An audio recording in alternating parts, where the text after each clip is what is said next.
അസ്സലാമു അലൈക്കും വറഹ്മത്തുള്ളാഹി വബറകാതുഹു. കഴിഞ്ഞ ദിവസം നാം മരണത്തെക്കുറിച്ചും മയ്യത്ത് കുളിയെക്കുറിച്ചും പറഞ്ഞിരുന്നു. അതിൻ്റെ തുടർ കാരണങ്ങളാണ് പറഞ്ഞുകൊണ്ടിരിക്കുന്നത്. മയ്യത്ത് കുളിപ്പിക്കുമ്പോൾ കുളിപ്പിക്കുന്നവർ ശ്രദ്ധിക്കേണ്ട ചില കാര്യങ്ങളുണ്ട്. ഒരു മയ്യത്തിനെ കുളിപ്പിക്കുന്ന സമയത്ത് ആ കുളിപ്പിക്കുന്ന ആളുകൾ അധികരിക്കാതിരിക്കലാണ് ഉത്തമം. ഫിഖ് പറയുന്നത്, കർമ്മശാസ്ത്രം പറയുന്നത്, കുളിപ്പിക്കുന്ന റൂമിൽ 4 പേരിൽ അധികരിക്കാതിരിക്കുക എന്നുള്ളത്. 4 ആളെ ഉള്ളിൽ പാടൂ എന്നാണ്. 2 ആൾ പുറത്ത് സഹായിക്കുവാനും. നബി സല്ലല്ലാഹു അലൈഹി വസല്ലമ തങ്ങളുടെ പരിശുദ്ധ ശരീരം കുളിപ്പിക്കുന്ന സമയത്ത്, മയ്യത്ത് കുളിപ്പിക്കുന്ന സമയത്ത് 4 പേര് ഉള്ളിലും പുറത്ത് 2 പേര് സഹായിക്കാൻ നിൽക്കുകയാണ് പതിവുണ്ടായിരുന്നത്. മറ്റൊന്ന്, മയ്യത്തിന് കുളിപ്പിക്കുന്നതിന് മുമ്പ് ആ മയ്യത്തിൻ്റെ ശരീരത്തിലുള്ള അശുദ്ധികൾ നീക്കൽ നിർബന്ധമാണ്. ആ മയ്യത്തിൻ്റെ വയറ് ഭാഗത്ത് അമർത്തിപ്പിടിച്ച് എന്തെങ്കിലുമൊക്കെ ഉണ്ടെങ്കിൽ കളയണം.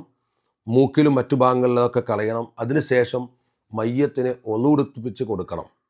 ഇപ്പോൾ നാം കണ്ടുവരുന്നത്, മയ്യത്ത് കൂലിയൊക്കെ കഴിഞ്ഞ് അതിൻ്റെ കുളിപ്പിക്കലൊക്കെ കഴിഞ്ഞതിന് ശേഷമാണ് ഒളുടുപ്പിച്ച് കൊടുക്കുന്നത്. ആ ഒരു സമ്പ്രദായമല്ല ഉത്തമമുള്ളതും ഫിഖ് നമ്മെ പഠിപ്പിച്ചിട്ടുള്ളതും.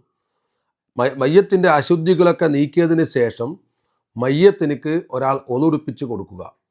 അതിനുശേഷം മയ്യത്തിൻ്റെ ഒളു പിന്നെ ഒരിക്കലും മുറിയുകയില്ല.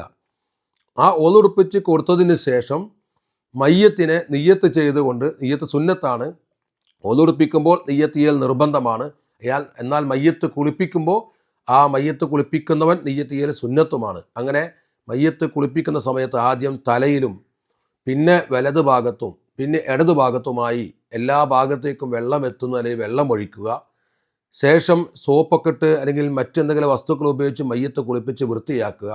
ഈ സമയത്തൊക്കെ മയ്യത്ത് കുളിപ്പിക്കുന്നവർ മയ്യത്തിൻ്റെ ഔറത്ത് കാണൽ ഹറാമാണ്.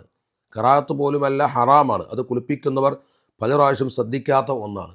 മയ്യത്തിൻ്റെ മുകളിൽ മയ്യത്തിനെ മൊത്തം മൂടുന്ന ഒരു തുണി ഇട്ടുകൊണ്ടായിരിക്കണം മയ്യത്തിനെ കുളിപ്പിക്കേണ്ടത് എന്ന് പരിശുദ്ധ ഇസ്ലാം നിർബന്ധമാക്കിയിട്ടുണ്ട്.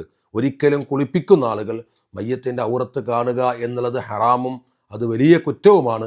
നാം സൂക്ഷിക്കേണ്ടതാണ്.